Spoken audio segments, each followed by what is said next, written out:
Mother? Mm-hmm.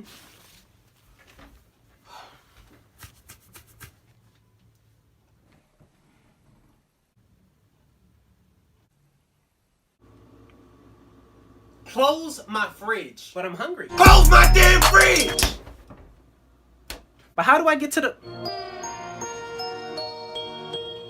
Mom? What? I'm hungry. Well, eat then! But I need to open the fridge to get the food. Well, do that! Like, why is he telling me this? Oh. Okay.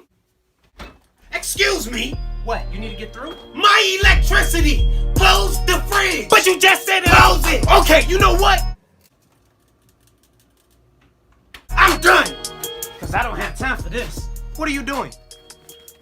Yeah, I'm going to just go out and pick something up to eat. All that food in the fridge and you about to go out to eat? You won't let me go in the fridge! Now why would I not let you go in the fridge? Like, how dumb do you sound? Just grab what you need. How do I grab what I need out the fridge when I don't know what's in it? You won't let me look!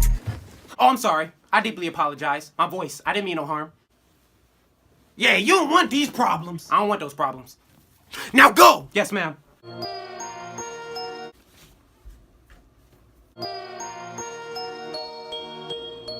Can I open the fridge?